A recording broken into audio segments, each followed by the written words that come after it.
I am the table.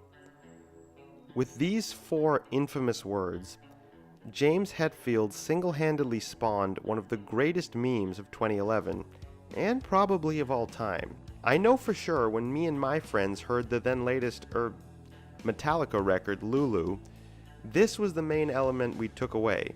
Oh, that and, yeah, I'm not even sure how to begin to describe the general reaction to Metallica and Lou Reed's Lulu when it was initially released in 2011.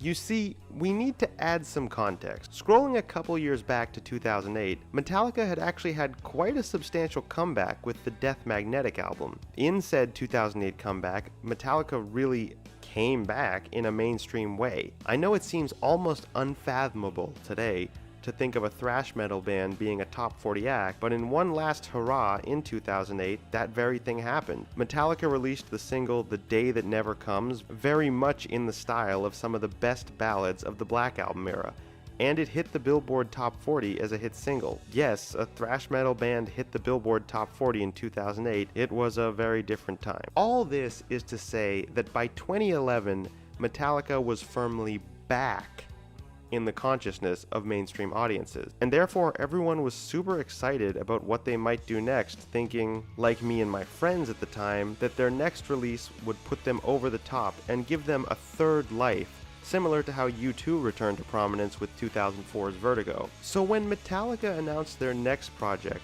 would be a collaborative album with Lou Reed, many people's reactions were justifiably, what? A lot of people likely thought, as I know I did at the time, sure, I love Lou Reed, Satellite of Love is one of the greatest songs of all time, and yeah, I love Metallica, Ride the Lightning is one of the greatest albums of all time. But do peanut butter and fish sticks really go together?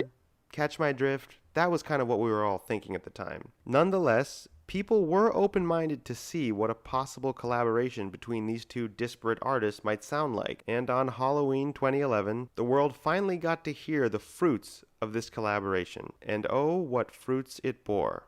Hey guys, my name is Nate.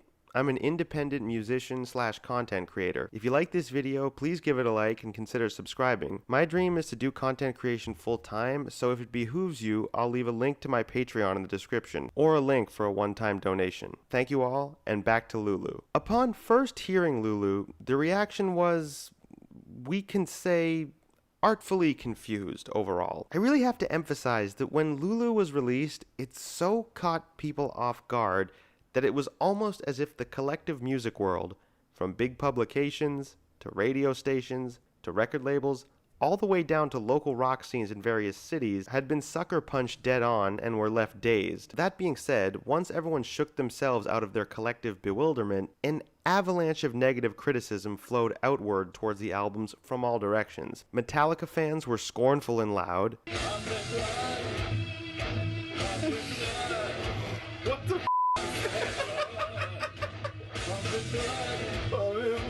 Lou Reed fans were tactfully disgusted. Oh my god, what did you do to Lou? And almost all of the music press piled on by essentially declaring the entire project dead on arrival. Hell, even Pitchfork, known for often taking the contrarian approach on controversial projects, moved in lockstep with other media outlets and heaped scorn on the project. Throughout all this negative appraisal, both Metallica and Lou Reed cagily attempted to defend their latest work. Metallica often stated that it was perhaps their greatest artistic moment, and Lou Reed sardonically stated when asked about the backlash against the album that he, quote, had no fans left after Metal Machine music, and that Metallica fans, quote, hated him. Also, at this time, David Bowie was quoted as saying this was Lou Reed and Metallica's best work, but that quote tended to go unnoticed and sank in the press. All in all, while the bite back from Metallica and Lou Reed was entertaining at first, it quickly became clear that both parties had invested a lot of emotional labor into this project and appeared to be genuinely hurt at the time that the most anyone appeared to be getting from the album was the I am the table meme. But it's been 11 years since Lulu was released, and I think it is time we look at what the record is, what it was trying to do, and what the actual result is in the cold light of day 11 years later. First, it's important to note Lulu is not a metal album.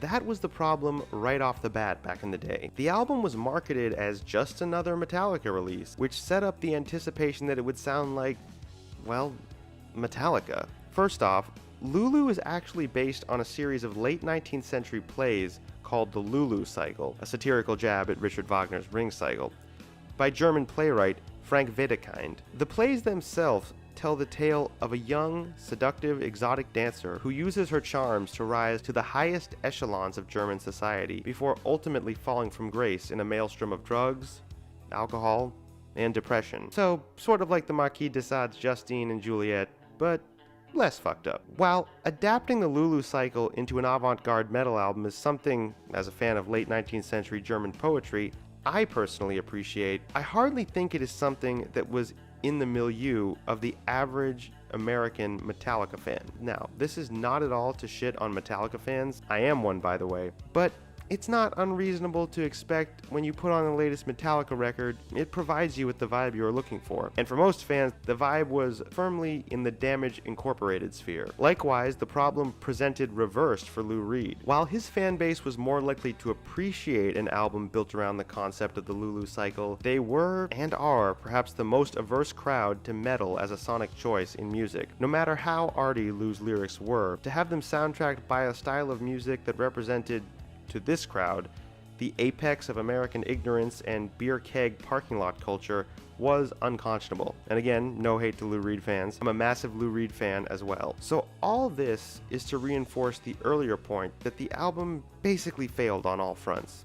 Okay, but what about the actual music of Lulu? To be fair, the description of Lou Reed's spoken word lyrics over Metallica instrumentals is an accurate description of the album as it stands. However, I am loath to use this description because in the past, this illustration of the album was used to negatively impugn the qualities of the music within. And I want to take some time here to point out what I think is actually really cool about the record. First, to really appreciate Lulu, you have to zoom out. Yes, Metallica is thrashing around with Lou Reed doing spoken word on top, but when you read up on the Lulu Cycle and the utter chaos it is meant to convey, this musical clash of sounds is actually perfect. Like, now when I listen to this album, I can't imagine any other sound combination describing this narrative. Additionally, on the album, Metallica take musical risks like they've never done before. For example, on a track like the devastating Cheat On Me, the song begins with what sounds like a filtered wavetable synth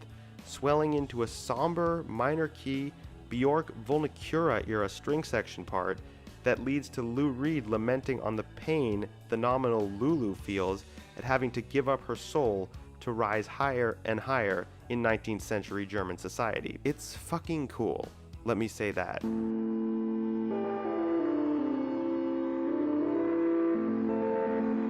And there are numerous other moments on the album, for example the tracks Pumping Blood and Mistress Dread, where Lou and the boys choose to augment the song with string quartet, Aphex Twin style pseudo percussion, and more subtle filtered synths. Again, for Metallica, it really is one of their most ambitious sonic projects to date, and I see why the band was so amped up upon its release. They really had never done anything like this before. One last thing to mention that also puts this album way ahead of its time is the open gender transgression that takes place throughout the record. As Lou Reed narrates Lulu's stories of sexual adventurism, he does it entirely from her perspective, describing the ways in which she would pleasure men in rather explicit terms. Now, today something that plays with gender identity like this would not be considered hyper-radical, though in our conservative society still bold, don't get me wrong. But back in 2011, and delivered by Metallica of all people, this was some incredibly forward-thinking stuff on multiple levels, which again highlights the validity of David Bowie's quote from earlier.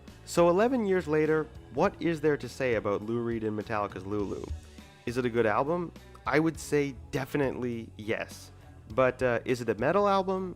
No. But it is, in my opinion, one of the greatest, I would say, loud avant-garde albums of all time. Think Glenn Branca for reference rather than Iron Maiden. I ultimately think, as time goes by, Metallica and Lou Reed will be validated for what they attempted to do, even if at the time they were lambasted for their thrash metal art poem of an album. So go re-listen to Lulu, especially if, like me, you are no longer a dumb teenager.